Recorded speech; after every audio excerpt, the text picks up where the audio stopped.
What's up, guys? In this video, we're talking about changes to Blitz, Disney, and a lot more.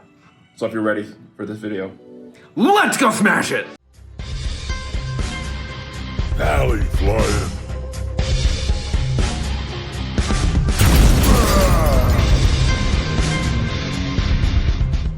what's up, Valley Maniacs? Here I am back. Dude, you're a giant. Welcome to the channel. How are you guys doing? We got a lot to talk about today. We got a long day at FoxNext.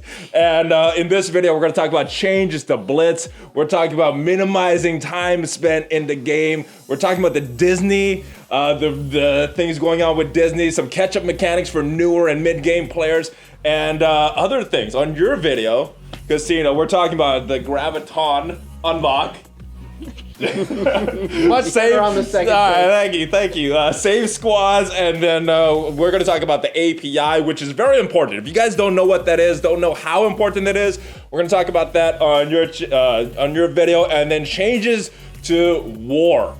But let's talk about the big one right here, Blitz changes. Now, with the Blitz changes, one thing that they wanted to do was fix the Blitz mode, because what they said was, from a technical standpoint behind the scenes, it was very, very complicated. So they wanted to make that simpler for themselves. And during that time, they wanted to possibly implement some changes. One thing that I brought up specifically was the currency, and he didn't address that fully. But the currency of a Blitz, you need that for war, and it's not enough if you want to play war competitively and farm characters.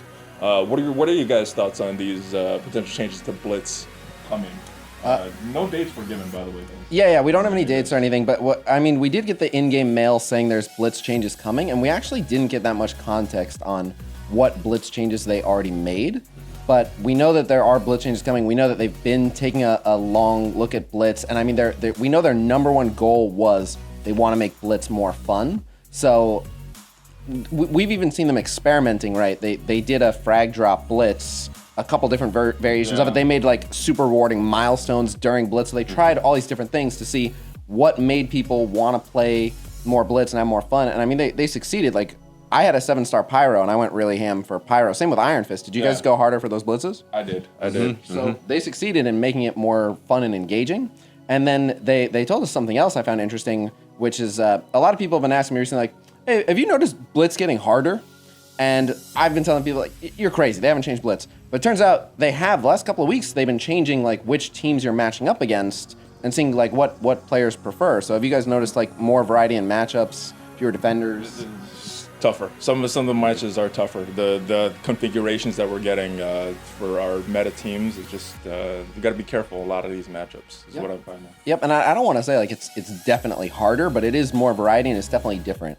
But so obviously they're making other changes. And yeah, the changes specifically to the Blitz currency, they were saying it's something they can take a look at, but it didn't sound like there's any immediate changes to Blitz currency. Now that said, if they end up adding more Blitz milestones, which is definitely something they were looking at, or more rewarding Blitz milestones, it's possible we'll just get more Blitz currency.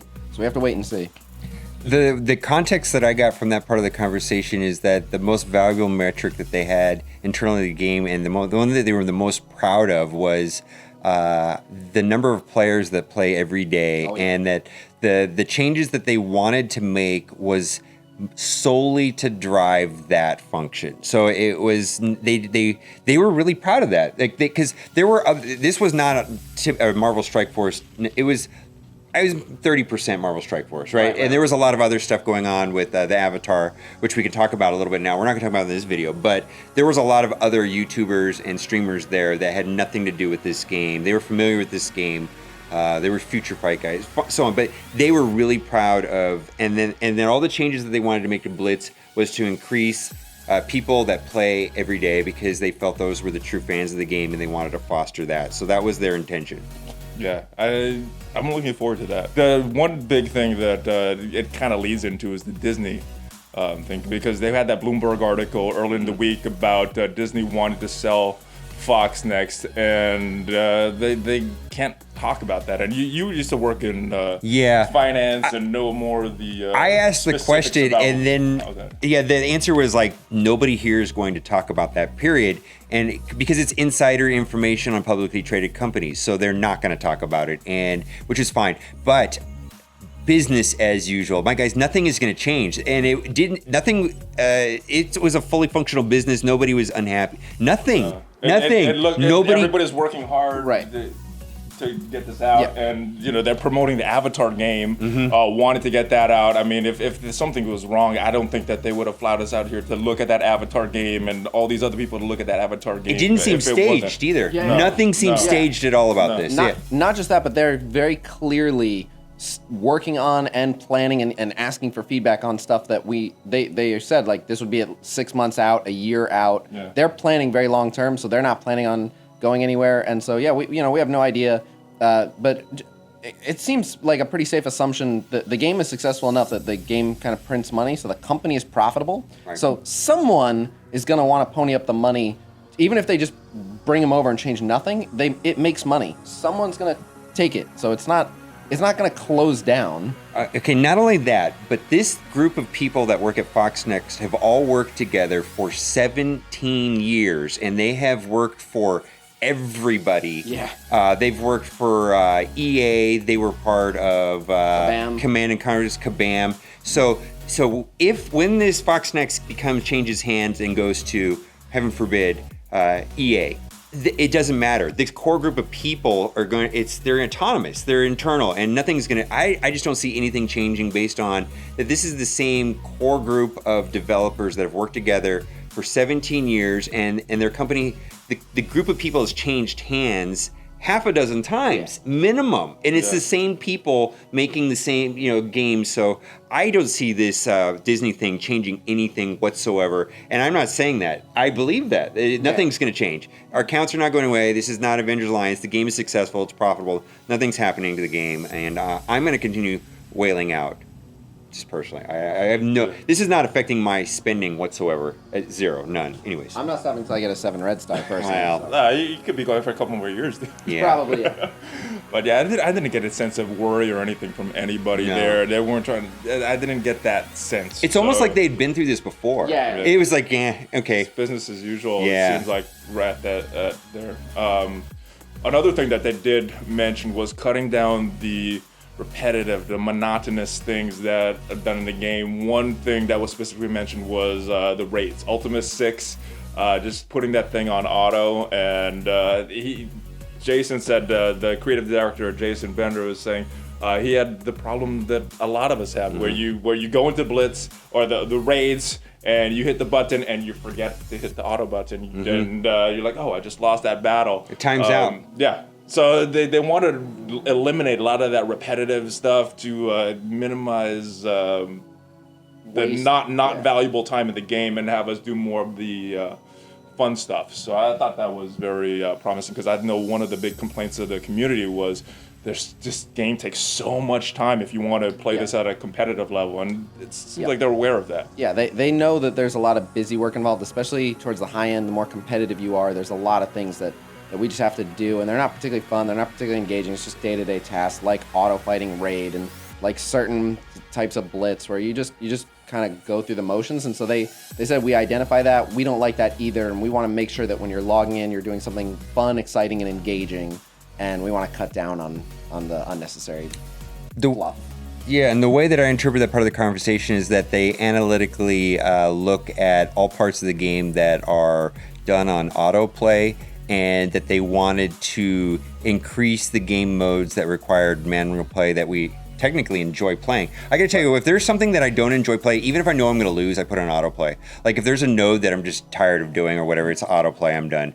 And it sounded like they wanted to minimize that and increase things that were not tedious and enjoyable. Like he said that there was parts of the raid that were just tedious to him, and he was like, I gotta do this right now. I set my phone down, load up the raid, and it took time for the raid to load, and then he got distracted and never pushed the autoplay button. And he was like, well, what's the... I've done that. It was so weird when he said that. It's like, I've done that. And I know everybody here in the comment section is like, yeah, I've forgot. And the raid times out because I'm thinking, I've got to do this node and I need to go... I like to clean. Or so I'm like, I got to clean the counter and I'll come back to this, and then I just forget, and it's like it just wasted 10 energy on nothing. And he's like, he did the same thing, and he wants to minimize that somehow. Yes, but I want to clarify just because when you phrase it that way, some people are going to start to worry like, oh no, they're going to make everything so that we have to play it. That's going to take more time and attention. No. Right. No. Right. That's why I want to clarify. My interpretation of it was like, they don't even want to waste that 5 minutes. They're not going to make you sit around while it's on auto. They want to find ways to be like, just sim that or whatever it is. Not to confirm that that's the change they're going to make, but they don't even want you to have to waste time on auto. He didn't offer a solution, but I was like, oh, you're going to make things simmable is what I got out of that. Basically, is they're going to sim more things that we don't like doing, and they're looking at that closely. That's all I got out of it. I don't think they're trying to increase more manual play. That's not what I was trying to say. It's just stuff that is always auto that takes time. He's having the same problem himself, is what he was saying, and he wanted to minimize that somehow, although he didn't say how.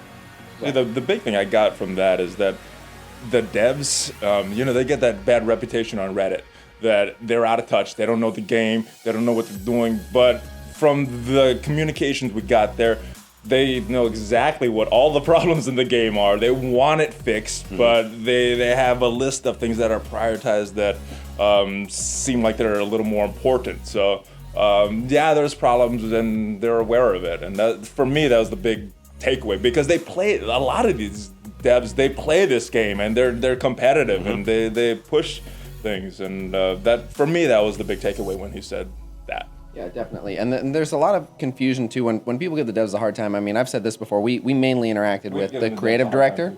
Oh, for sure. we mainly interacted with the creative director, Jason Bender. And anytime I talk about this guy, I've always said every meeting I've ever had with him, any talks we've ever had, he's clearly passionate about the game. He knows what he's talking about, and he's the last guy in the world thinking about how much an offer should be or how much they can pull back on rewards on something. Yeah. So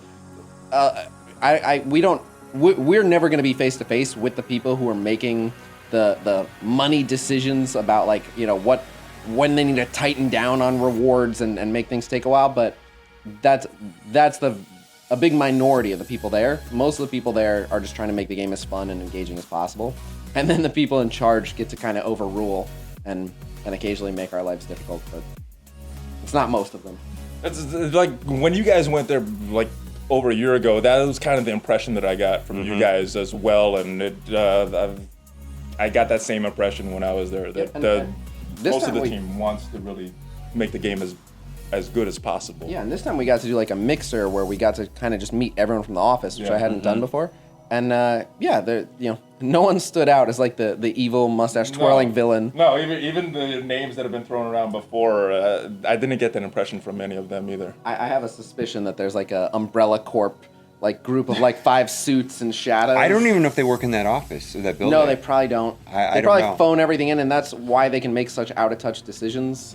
No, and the developers that came up to me during the mixer afterwards were like, hey, I watch your videos. Hey, I just want to ask you this one question. Blah blah blah. It's like, well, and they were very specific questions about what would you do with this to make this more fun, or what mode would you want to see in the game to make it more fun? And they went out of their way to ask me these questions, and I was like, okay. And then it was funny. I gave an answer. I'm not going to give my answer because the guy grinned. Like chin to chin, like stuff that I really wanted. I was like, okay, that's good. I was like, awesome. And they didn't say anything, but he just grinned when I told him what I wanted, and I was like, oh, it's cool. I kind of want to keep it to myself because it was really cool. All right, we'll have to talk about it after this video's over because I'll be here. Yeah. Which video are we going to touch on skins in? Because there's going to be a lot of stuff. Yeah. Right. A bunch of stuff in yours. But last thing I want to talk about was you mentioned Ketchup mechanics because for new players, for mid-game players, are not experiencing the same game that people have been playing that are more end-game players are. And like you said, if you want to play with a friend, you're not able to do that if they're starting out brand new at this point. So shout out to Web3D. I got you on that. That's the person who asked it in my Twitch. I heard they were going to add Wolverine shards to the Black Panther shards. Orbs. He's been trying that joke all day. It hasn't landed once. It just landed. It just I got a dig about Wolverine in the Mega Orbs in front of everybody. There was a lot of stuff like that happened. That was great. Yeah, that was right after he told us how many billions of Wolverine shards they've given out. Yeah, it's like over all a in billion. Mega Orbs Over apparently. a billion. Yep. Oh, but so we can mention that. Might as well put that in here. They and this was something too. So I don't know if you guys caught the Ravager Report podcast, but Jason Benner did the Ravager Report podcast, and he mentioned that they understand that most people who've been playing a long time are like, why are we getting Wolverine shards? We don't need any more Wolverine shards. We're sick of Wolverine. They get it, but obviously there are new players who still want Wolverine. So if you take them out, then those players kind of get screwed. But he was saying that they like the idea of, for people who already have a 7-star Wolverine, then changing it to someone else in the daily objectives. I missed that part. Yeah. Okay. So they want to do that, and I'm all for that. Let's make that happen. I am too. And one thing he mentioned about Ketchup mechanics is, they might not ever implement this. This is just an example that he used. But maybe a 2-lane raid where you at level 70 can pair up with someone brand new in the game and help them to progress a little faster. So something like that would seem cool. That you could work in cooperation, helping out a newer player that you want to play with. Yeah. And being able to do that, because right now in this game it's just not possible. Yeah, it's very hard to play with really low-level friends. If you're very high level, you'll never have any interaction. But so they've said they really want to dwell on the catch-up mechanics, and so they specifically said, and this is great news for anyone new to mid-game, they want to be giving out more blue and purple gear. They want to be giving out more gold. They want everyone who's new to mid to get stronger faster, and they're putting a heavy focus on that, which I'm fine with. I mean, we're already on top. I don't mind if they get everyone kind of close. Like, I don't... It's not a good thing when the top players are so far out of reach that you have no hope of competing with them. So this helps everyone in Blitz. So yeah, I heard Ketchup mechanics and more blue and purple gold, or orbs, not gold. I didn't hear the gold. I heard purple and blue and purple gear is what I heard specifically. It's funny because there was a lot of stuff said, and we all kind of interpreted it a little bit differently. We couldn't take any notes. We couldn't film anything. We have to try to do this all by memory. So and it was several hours and different presentations, and then But don't worry, I got the bug planted, so we're good. Cool. Well, we got a lot more to talk about on both of your channels, so make sure you guys check out that video. I guess let's do all of our intros again. Let's do that. All right. Go down in the line, baby. Peace. Thanks for watching, and keep on gaming. ValleyFlyin. Oh wait, I gotta do fist bump. Hulk fist bump. Let's all do it, guys. Let's all do it in the camera. 3, 2, 1. Hulk fist bump. Whatever. ValleyFlyin out.